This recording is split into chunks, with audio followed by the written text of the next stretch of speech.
Jadi ada penilaian. Kalau orang tanya apa penilaian, apa yang KPM jadikan kali ukuran untuk nak cakap cikgu dari standard. Jadi bila ni bukti lah. Bila mana guru Malaysia ni diisi semua ni, jadi kita ada standard piawaian, di mana kita punya tahap sebagai penjawat awam itu sudah ada. Okay. Dalam rangka ini terdapat 4 tanggungjawab yang dipikul oleh guru-guru, iaitu tanggungjawab terhadap profesion, murid, ibu bapa, jaga masyarakat negara. Bagi memenuhi tanggungjawab tersebut, guru yang jiwa pendidik akan berusaha untuk menjaga kualiti peribadi, memperkemaskan budaya organisasi ilmu, meningkatkan perlibatan komuniti dan melaksanakan instruksional dengan berkesan atau diberi secara umumnya. Ini dia. Mana dia untuk yang ini dia punya domain dia yang tadi Dato' cakap yang nak diisi dalam SDMY yang mengatur dah. So nanti kita akan tengok sama-sama. Okay, saya nak buka. Dia ada orientasi ilmu, dia ada instruksional, ada perlibatan komuniti dan ada kualiti pribadi. Jadi semua ni standard dia. Setiap satu tu dia ada standard-standard yang kita nak isi nanti. Organisasi ilmu berapa standard dia, instruction berapa standard dia untuk mencapai tadi lah, macam tadi yang kita cakap pasal 1, 2, 3, 4 tu sampai dah tahap yang tertinggi. Maknanya standard kan kalau 4 semua dia kalau last kali bila kita dah isi tu dia ada payung, dia ada bentuk web macam sarang lawan. Jadi maknanya kalau kita isi penuh semua 4 penuh lah payung kita tu, kita standard kita tinggi lah.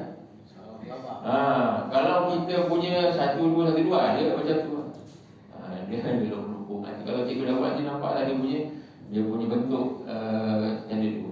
Sebab itu kita kat sini dia perlu pada kejujuran diri sendiri lah. Maknanya bukan kita ikut orang. Maknanya standard kita kat mana sekarang ni. Sebab itu dia sebenarnya dia sebagai kayu ukur untuk kita nak, kalau nak dapatkan apa kita kurang tu, kursus yang apa akan ditawarkan oleh KPM dan kita boleh ikut kursus-kursus tersebut.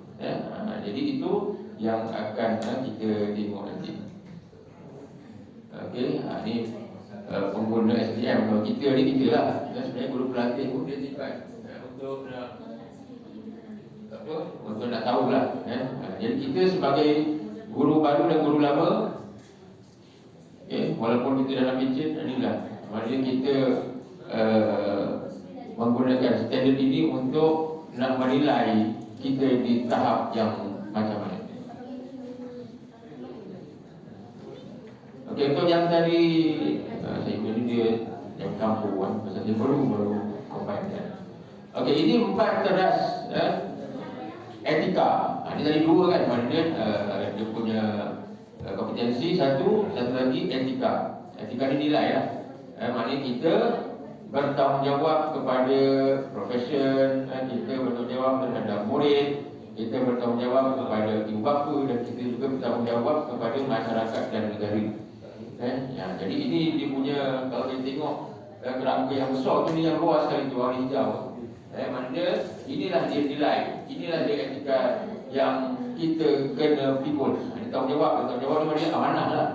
Amanah yang kita sebagai guru Malaysia ini pikul tanggungjawab kita ni terhadap siapa. Yang pertama, tanggungjawab kita terhadap kita lah, profesion kita. Sebab itu bila kita ada rasa tanggungjawab ni, amanah tu ada, ini yang kita kena fikir banyak kali ni.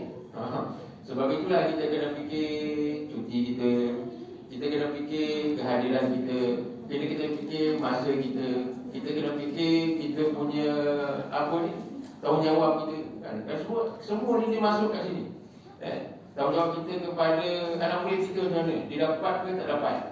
Jadi sebagai seorang guru yang ada standard yang tinggi, dia akan fikir. Jadi dia menjadikan kita ni seorang yang betul-betul bekerja itu lillahi ta'ala, kerana Allah SWT. Standard ini nak menjaga kita supaya kita ni faham apakah tanggungjawab kita sebagai seorang guru. Jadi mana banyak tu sampai negara. Jadi bila kita faham tentang ini, itulah yang akan menjadikan kita ni sentiasa berfikir, kan?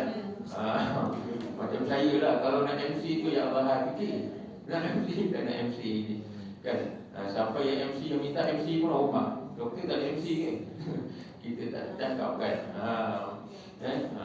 Kita nak CRK, betul-betul CRK tu benda yang kita boleh CRK, kan? Macam mana kita, masa kita, mana masa kita tu berapa minit kita perlu masuk kelas, kan? Jadi ini tanggungjawab kita ditekankan tentang ni.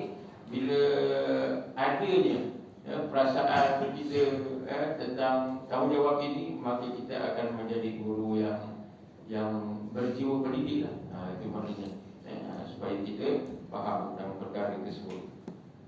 Okey, dan yang dia punya isi utama dia, yang inilah, ini apa benda yang kita nak, apa yang kita nak buat.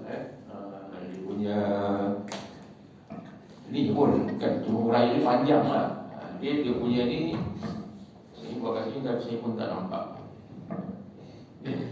Orientasi ilmu atau domain dia yang pertama, yang memahami falsafah dasar kurikulum dan pengetahuan pengurusan organisasi, memahami dan meluaskan pengetahuan pengajaran, meningkatkan pengetahuan tentang tren dan perkembangan pendidikan terkini. Itu di antara huraian tentang kita nak tahu apakah kita ni telah mencapai standard mana. Nanti kat sekadar huraian dalam standard tu, dekat mouse boleh zoom tak? Mousepad.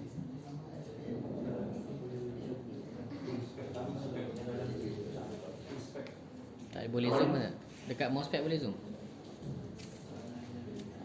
zoom in. Tak ada. Apa ada dekat sini. Okey, yang ini semua ada dekat telefon, ada dekat rasmi. Cuma saya nak terangkan supaya nanti kita boleh baca lah. Ini boleh, bukan hari ni je, di mana hari ni kita takkan. Lepas ni cikgu boleh baca, boleh apa fahamkan. Okey, jadi maknanya dalam sepanjang masa kita jadi cikgu ni, kita akan melalui fasa-fasa zaman-zaman yang mungkin akan berbeza. Macam saya ni masuk tahun yang ke 27 ke 28 lah. Daripada umur saya masuk dulu, bila kita nak buat soalan, masa saya tu tak ada komputer lagi, tak ada mesin type pun tak ada yang jauhi lagi. Jadi nak buat soalan tu tulis. Dia jauhi dekat stencil tu. Mungkin cikgu yang lama-lama dia merasa gini, kan, dengan kita stencil. Lepas tu berubah, zaman berubah, dengan kita naik sikit, kita putus sikit, ada OHP, projector, dan akhirnya sampai sekarang ni semua sekali online, semua sekali guna teknologi macam ni lah, TV, online dan sebagainya. Jadi perkembangan ini semua kita sebagai guru ni dia memang nak kena belajar, walaupun kita merangkak-rangkak. Mungkin cikgu-cikgu yang baru ni teknologi dia dah senang, pasal apa dia zaman dia, macam yang lama-lama ni kadang-kadang kekok sikit, tapi kita kena belajar. Kerana apa? Itu trend pendidikan, itu perkembangan pendidikan yang kita perlu fahami. Seterusnya, instruksi yang memfokuskan perkembangan potensi murid, merancang pengajaran-pelajaran, melaksanakan pengajaran-pelajaran, menguruskan pentafsiran. Itu berkaitan dengan kita. Kerja kita dalam kelas. Sebab itulah kita tengok RPS itu, RPT itu semua sekali kita perlu buat. Itu adalah benda yang wajib bagi kita lunaskan lah. Mana kerja kita, tugas kita setiap hari.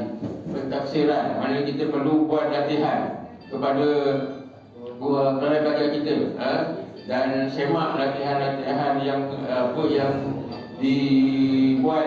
Kemudian kita perlu pelbagaikan kaedah-kaedah PDP, ABC dan sebagainya supaya pelajar-pelajar boleh berkembang potensinya, potensi yang ada dalam diri itu dikembangkan. Jadi ini semua sekali kita tengok nanti kita standard dekat mana, tahap mana, tahap 3 ke, tahap 2 ke, ataupun kita dah dapat apa yang kita buat itu cukup. Mana dia menunjukkan bahawa kita ini adalah guru yang mempunyai standard yang tinggi dalam instructional kita sebagai seorang guru.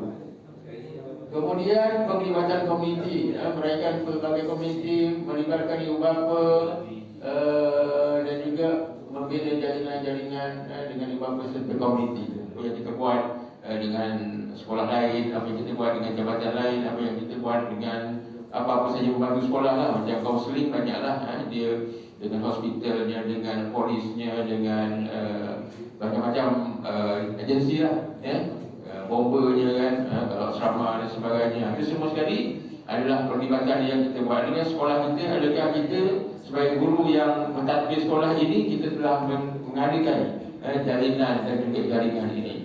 Terusnya, kualiti pribadi kita, mengamalkan refleksi diri menjadi amal keguruan, menerapkan gaya kepimpinan pendidik yang bersifat insaniah, meraihkan kepelbagaian ilmu. Kemana kita punya kualiti diri kita lah.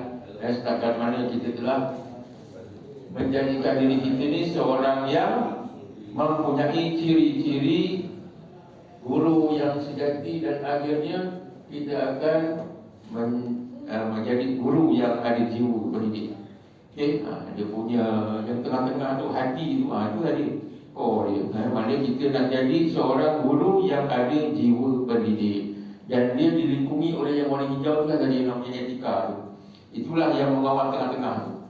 Jadi kalau yang tepi itu semua ada, kita akan jadi orang yang kat tengah-tengah tu standard tinggi-tinggi. Siapa? Tanggungjawab tu lah yang penting sebenarnya kan. Amanah. Amanah kita. Bila kita faham tentang amanah yang telah diberikan oleh Allah kepada kita sebagai seorang guru, maka itulah yang akan menjadikan kita ikhlas untuk mengajar. Jadi ingatkan, kita mendapat imbuhan, kita mendapat gaji. Kalau ikut jabatan-jabatan ni, antara yang yang standard lah, tinggi gajinya adalah guru. Dan dekat sekolah ni DG 44, 48 kan, ramai. Kalau di jabatan lain mungkin 41 dia, mungkin pencen pun sampai 44 kan. Tapi kita ni pencen kalau sambung panjang umur semua sampai 24. Kalau nak sambung lagi boleh sampai dusa. Mana dia ada mana dia punya potensi untuk sampai ke tahap itu. Tapi sekurang-kurangnya memang grade yang kita akan capai itu, setakat mana kita dapat, kita akan dapat, insyaAllah. Saya rasa kat sini tak adalah yang tertahan grade-nya kerana masalah sebagainya. Mungkin lambat dan sebagainya, ada masalah sikit. Tapi kebiasaannya sampai tempoh naik. Sampai tempoh naik. Sekarang ini, setakat ini yang dah kita siling, Ustaz Suhaimi Soal lah, yang dah memang lepas ni sampai bila pun kalau tak mohon untuk dusta, 54 je lah kan. Jadi maknanya dah sampai ke tahap yang paling tinggi. Kalau kat jabatan lain 54 ni ketua pengarah kan. Tinggi dia tu. Kita kat sekolah 54 kat sekolah harian. Sekolah harian biasa tu 54 tu malahan. Dah ramai ni. Kalau yang cikgu yang senior-senior tu. Jadi kita kadang-kadang kita SABK, kadang-kadang kita lambat sikit, tak ramai yang dah sampai tahap 50, 54. Okey? Jadi inilah sahaja yang kita semua kena faham. Jadi diingatkan supaya kita ni menghayati. Macam kita ada program penghayatan hadis 40 tu, ini pun dia cakap suruh hayati. Pesan kepada guru-guru supaya standard ni kita faham betul. Kalau tanya, awak guru Malaysia, awak apa pernah dengar tak SDM apa semua kan?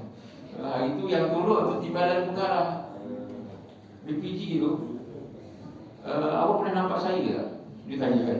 Apa kita dia sebenarnya dia ada masa apa ni? Perasmian untuk nak melancarkan SDM tu, dia ada buat live dekat TV, masuk TV sebenarnya. Masuk TV dan dekat YouTube benda tu. Kan kita tengok sama. Woi awak. Apa yang kita kena masuk tu kat situ kan. Nampak sangat awak apa cikgu-cikgu ni tak apa, tak peka kan dengan ni. Jadi balik ke sekolah, sila pesan kepada guru-guru semua supaya hayati standard ni. Tengok, buka dalam laman web kita, tengok dekat YouTube tentang penerangan kita, ada tu berkaitan dengan standard guru Malaysia ini. Jadi supaya kita ini tidak ketinggalan, ataupun kita ini sekarang ni oleh kerana antara sekolah yang dah diberi penataran. Jadi bila disebut-sebut tentang perkara ini, dalam kotak kita dah ada gambaran. Oh, ini punya kita ada penilaian ke diri untuk menilai diri kita, standard kita di mana. Dan untuk pengisian sebenarnya yang telah pengetua sebut tadi, buat setiap dia sebenarnya setiap tahun dan dia boleh mendapat mata kredit 12 mata kredit secara automatik bila mana kita login SGMY dan kita jawab kompetensi ini. Ini sampai habis lah. Mana kalau sampai habis tu baru kita dapat sijil. Mana sijil SPL KPM untuk bahagian kompetensi standard guru Malaysia ini. Okay. Setahun sekali. Mana setahun itu 12 mata kredit itu kalau kita buat, kita dah dapat. Tinggal tambah lagi dengan kursus, dengan apa semua. Okay. Jadi siapa-siapa yang masih rendah lagi tu, ini kena jawab. Supaya kita dapat meningkatkan lagi, insyaAllah. Itu yang disebutlah. Mana dia mudah-mudahan kita pasal apa? Login pun guna password yang sama, ID yang sama dengan SPL KPM. IC kalau yang tak ubah lah. Kalau yang tak ubah password, dia IC dengan 4 yang akhir itu. Kalau boleh jangan ubah lah. Pasal apa? Payah. Kita nak hafal banyak sangat ID password ni. Kalau kita ubah-ubah ni, memang sekali buat lepas tu lupa. Kalau boleh cari yang senang dan jangan diubah-ubah. Jadi kalau kita dah rujuk pun, kita dah tahu dah, diingatkan, okey, IC, ujung. Jadi maknanya kita dah dapat benda tu. Okey. Okey, lepas buat pendaftaran ni diingatkan, cikgu-cikgu tolong rekod. Rekod semua. Ni, scan dan isi dalam tu. Maknanya kita, sekolah kita dah ada pendaftaran untuk SGM 2. Ini insyaAllah lah kita yang dah buat, yang akan buat, maknanya yang dah diberi pendaftaran lah. Yang dah diberi pendaftaran, mana dia suruh isi maklumat dalam tu. Maknanya sekolah kita dah ada maklumat, dah ada pendaftaran berkaitan dengan standard guru Malaysia ini.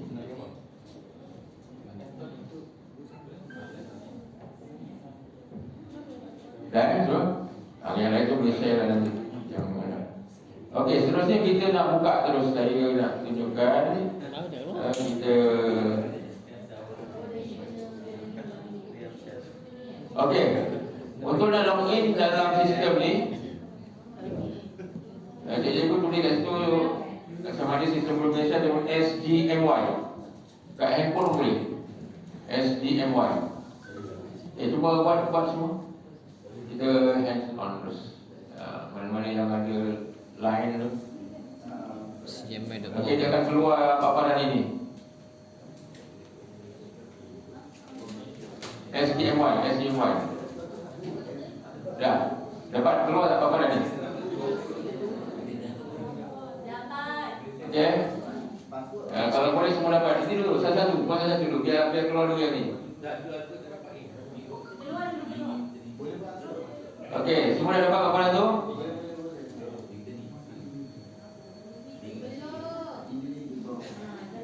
SGMY. Cakap kelas ni. Belum cikgu. Okey, dapat ya? Yang wireless mana? Kalau dah dapat yang ni, tekan yang ni. Modul individu. Siap. Modul individu. KPM. Dapat? Dia akan keluar paparan macam ni. Guru KPM, guru swasta. Oh dah. Dah. Dapat? Okey. Apa dia?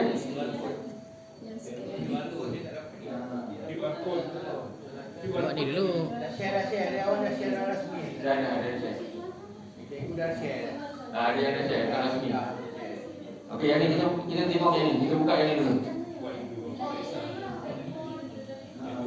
Dapat tak guru KPM?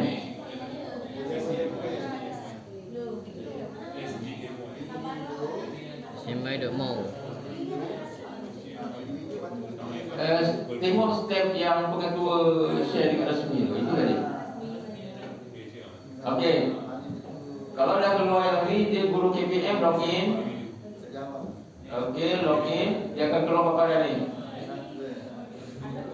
Paparan log masuk modul individu SDMY. Okey, kemudian masuk.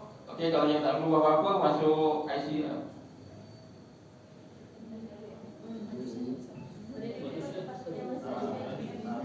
Kemudian kat depan itu ujung IC. Okey. Kemudian hantar dan dia akan keluar paparan sistem guru Malaysia. Okey. Paparan yang ini. Jadi kat sinilah kita akan buka nanti, iaitu di bahagian ini SSKD, Senarai Semak Kompetensi Diri. Okey, ini macam kompetensi digital, macam kompetensi yang kita jawab-jawab tu lah, dia macam tu. Dia nak menilai kita tahap mana. Okey. Jadi jawapan dia tak ada betul, tak ada salah. Jawapan dia ikut individu, ikut kita. Okey, kita kat mana?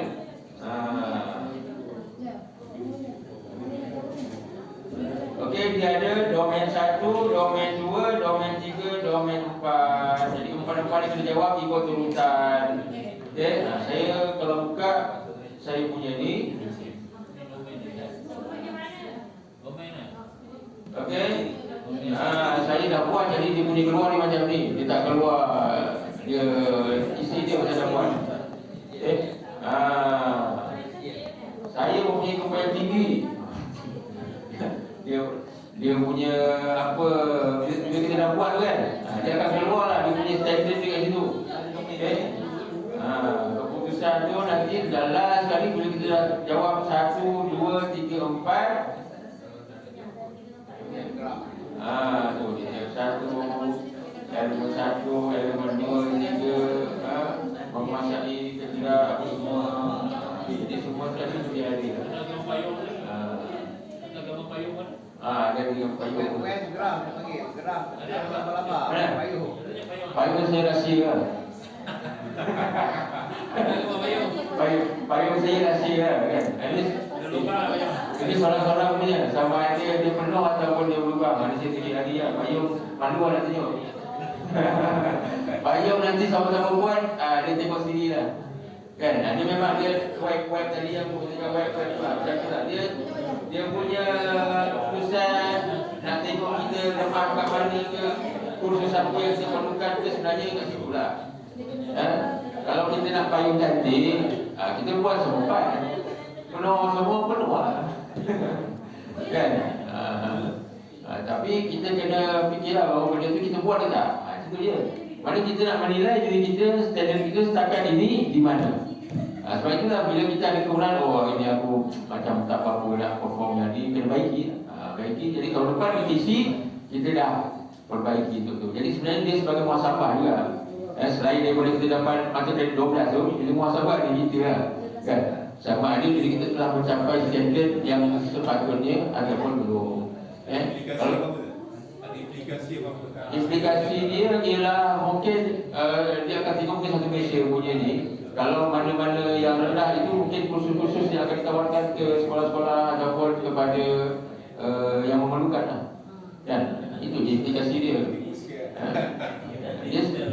Dia sebenarnya untuk kita lah, untuk guru-guru, untuk cikgu-cikgu. Jadi standard ini dibina untuk guru-guru menilai standard guru di mana. Okay? Kalau satu Malaysia semua isi 4 kan, penuh cantik semua payung. Cikgu Malaysia ni memang semua bagus-bagus, hebat-hebat. Kan? Macam tu lah, mana kita menghayati tugas kita sebagai guru. Sebagai guru. Okay? Jadi itulah. Jadi cikgu boleh tengoklah nanti ulang balik untuk yang maklumat-maklumat tadi tu kan. Dekat apa Standard Guru Malaysia tu. Jadi yang penting hari ni lah. cakap yang penting ialah kita isi standard kompetensi SSKD ni sebagai yang pertama untuk kita dapat mata kredit itu setiap tahun 12 mata kredit, dan kita nak meningkatkan kompetensi diri kita sebagai guru, dan kita nak muhasabah diri kita sebagai guru Malaysia. Okay. Dan dia sebenarnya dia ada kaitan dengan yang kita buat apa ni dekat Harvest job distribution JD. Dia sebenarnya dia ada kaitan. Dia ni dia punya istilahnya kamus kompetensi ini ialah daripada JD. Mana guru Malaysia ni, kita ini tugas kita ikut grade kita. Adakah kita telah melakukan tugas kita ikut grade yang telah kita buat? Kan? Jadi mana dia synchronize lah. Dia synchronize antara JD dengan apa yang dibuatkan tadi. Supaya kita ni kalau kita dah sampai tahap DG 54 kita faham. Kalau 54 ni kita tugas kita ni apa?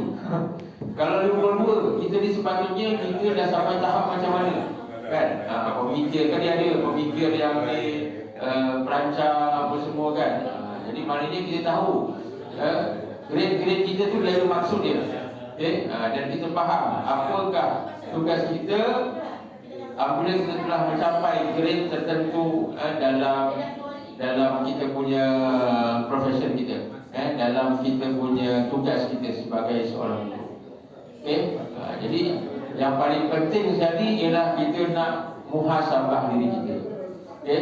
Sebagai seorang guru, pastikan kita mempunyai jiwa pendidik yang sentiasa ingat tentang 4 tanggungjawab tadi, etika tadi.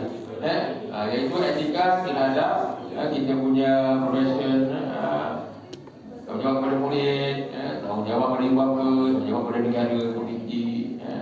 Itu semua menjadikan kita ni seorang yang mempunyai standard yang tinggi, dan kita menghayati kompetensi yang 4 domain tadi tu. Instructional daripada komuniti, kualiti diri, dan juga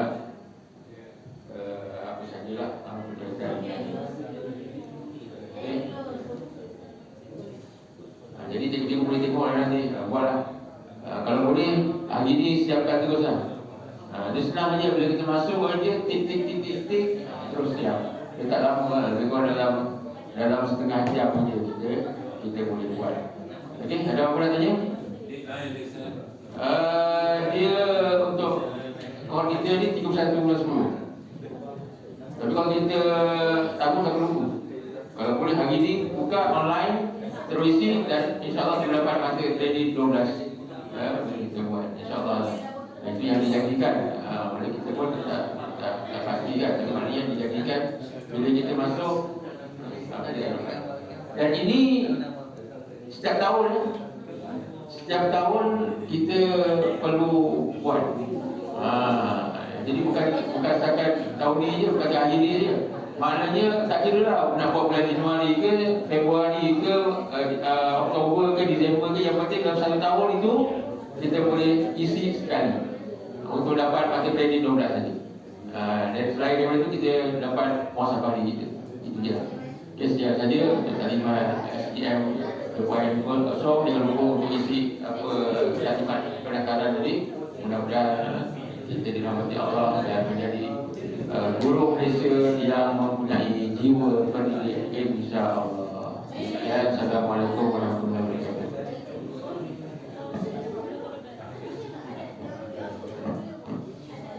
Terima kasih kepada Ustaz yang telah memberi penerangan tentang SDM ini. Harap guru-guru selesaikan hari inilah, sebab hari akhir 31 minggu depan Ahad nanti kan kita dah jumpa.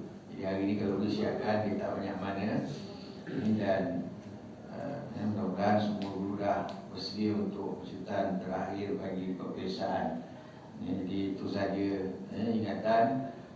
Dan lagi saya tadi saya minta dekat. Jadi cuma dekat semua. Sekejap minggu depan kita ada buat pelancaran solidariti untuk Palestin. Antara pengisian dia ialah tabung derma. Jadi minggu depan tu bawa dia pergi sikit lah. Jangan bila kita suruhkan tabung duit lupa bawa alasan tak nak diterima kan. Walaupun RM1 dah nak sehari RM1, RM5 lah. Okey, itu saja. Baju pakaian untuk hari Ahad.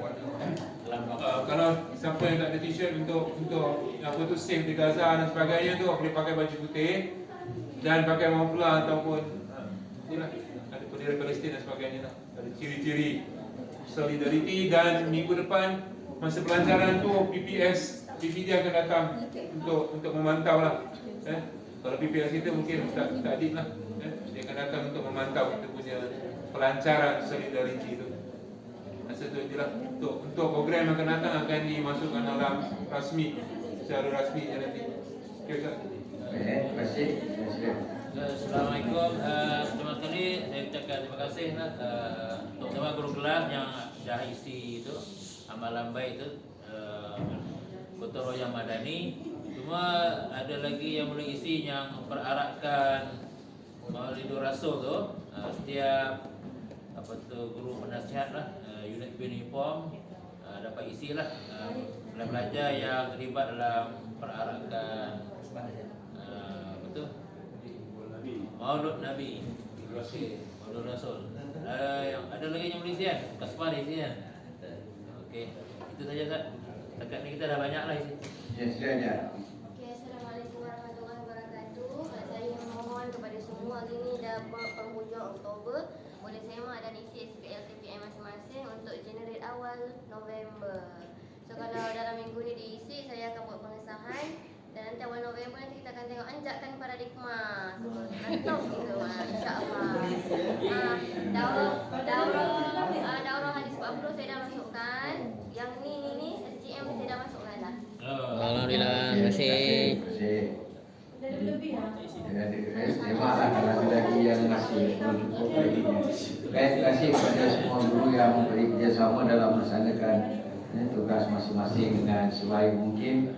Mudah-mudahan sekolah kita akan terus sustain, meningkat maju, lestari dan diridai oleh Allah, insya-Allah.